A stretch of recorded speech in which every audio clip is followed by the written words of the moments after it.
इल्तुतमिश के एक बेटा था, एक बेटी थी। बेटे का नाम रुकनुद्दीन था और बेटी का नाम रजिया था।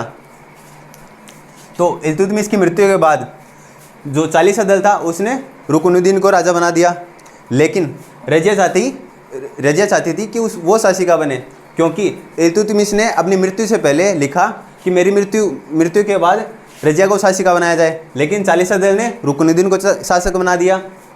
तो रजिया ने इसका विरोध करने के लिए लाल वस्त्र पहनकर विरोध किया। लाल वस्त्र प्रथा क्या है? इल्तुतमिश ने बोला अपने शासन में कि अगर किसी को इंसाफ ना मिल रहा हो तो जुम्मे के दिन लाल वस्त्र पहनकर मस्जिद के आगे खड़ा हो जाए और जनता से अपनी बात को रखे। तो रजिया ने इस प्रथा को चलाते हुए लाल वस्त्र पहनकर मस्जिद के आगे खड़ी हो गई और अपनी बात जनता के सामने रखी। तो जनता को ठीक लगा, तो उसने रजिया को वापस शासिका बना दिया और दिल्ली पर शासन करने लगी। रजिया का शासनकाल 1236 से 1240 तक रहा। ठीक है, रजिया एक असफल पर योग्य शासिका थी। क्यों? क्योंकि रजिया महिला थी। ठीक है, लेकिन चालीसा दल चाहता था कोई पुरुष शासक बने, तो चालीसा दल ने इसका विरोध किया और रजिया असफल रही शासन करते हुए।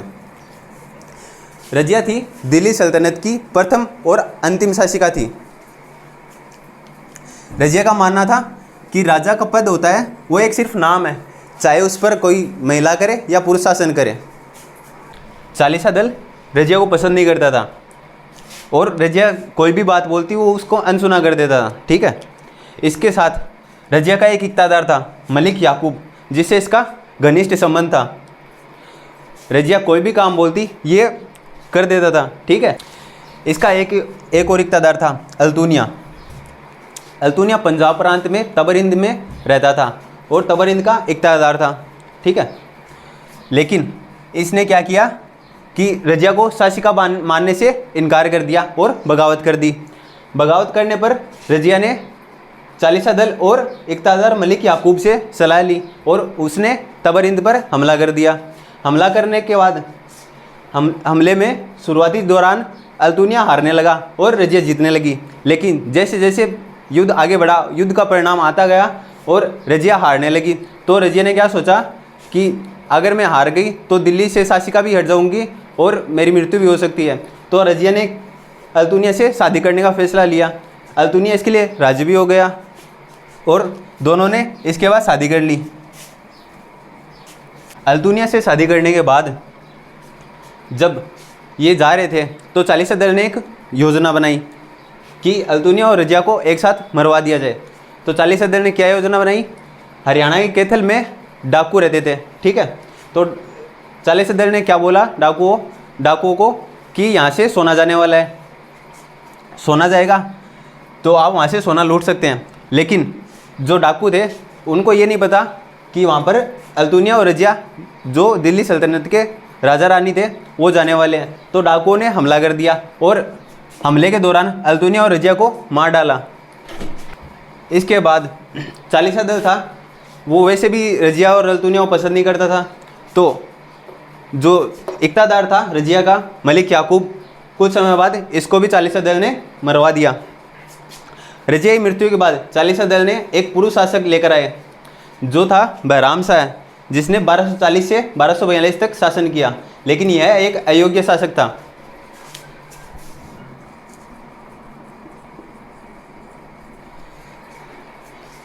दो साल शासन करने के बाद इसको भी हटा दिया गया। रजिया की मृत्यु के बाद चालीसा दल ने सोचा अब दिल्ली सल्तनत पर शासन करने के लिए कोई योग्य पुरुष चाहिए, लेकिन वो योग्य पुरुष नहीं होकर अयोग्य पुरुष था। तो चालीसा दल बहराम शाह को लेकर आए जिन्होंने 1240 से 42 तक शासन किया, लेकिन ये अयोग्य थे। अयोग्य होने के कारण इनको हटा दिया गया और उनके बाद लेकर आए नसीरुद्दीन को, जिन्होंने 1242 से 1246 तक शासन किया। ये एक मितव्ययी राजा थे, यानी कम पैसा खर्च करने वाले, लेकिन जनता के लिए प्रति दयालु भी थे।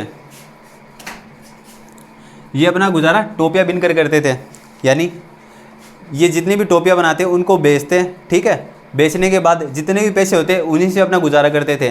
अपने राजकीय कोष से धन का इस्तेमाल नहीं किया इन्होंने। इसके बाद इन्होंने चालीसा दल में अपने एक गुलाम को शामिल किया जो था बलबन।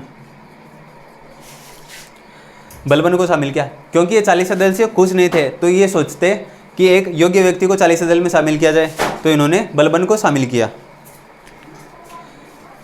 और नसीरुद्दीन की मृत्यु के बाद बलबन ने राजा बना। बलबन ने 1246 से 1287 तक शासन किया, जो ईरान में रहता था। ठीक है, इसने कुछ अपने शासनकाल में कुछ योजनाएं भी लाया और कुछ लागू भी किया। ठीक है, जैसे ईरान, ये ईरान का था और शिया जाति का, इसने शिया परंपराओं को लागू किया। ठीक है, इसने सजदा, पेबोस, नवरोज़ त्यौहार। सजदा क्या होता है कि अपने राजा को झुककर सलाम करना, लेकिन इस्लाम में ये सजदा सिर्फ ईश्वर को किया जाता है, तो इसने ये सोचा कि मैं ईश्वर का प्रतिनिधित्व हूँ, तो मेरे को भी सजदा किया जाना चाहिए। पेबोस, ये हाथ चूम कर सलाम करने की प्रथा थी। और नवरोज़ त्यौहार था जो वो 9 दिनों तक चलता है। जैसे अपने यहाँ पर नवरात्रा होती है 9 दिनों तक चलती है, वैसे ही ईरानी त्यौहार था नवरोज़ जो 9 दिनों तक चलता था। इसके साथ इसने खुद को ईश्वर का प्रतिनिधित्व माना, यानी ये बोलना चाहता था कि ईश्वर के बाद मैं ही हूँ और मेरे को ये सब सलाम करें। इसने राजस्व सिद्धांत भी लागू किया। राजस्व सिद्धांत क्या होता है कि अगर कोई बात राजा की नहीं मानी जाए तो उसको मरवा दिया जाएगा, राजा जो भी बोले वही सही होगा। तो इसने राजस्व सिद्धांत भी लागू किया। इसने रक्त और लोहे की नीति भी अपनाई। ठीक है, अगर कोई राजा की बात नहीं मानेगा तो उसको मरवा दिया जाएगा। इसके बाद इसने 40 दल को भी समाप्त कर दिया।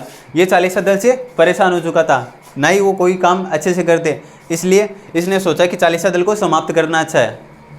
बलबन के शासन करने के बाद अंतिम में गुलाम वंश का शासक था मोहम्मद केकुबाद, जो बलबन का पोता था।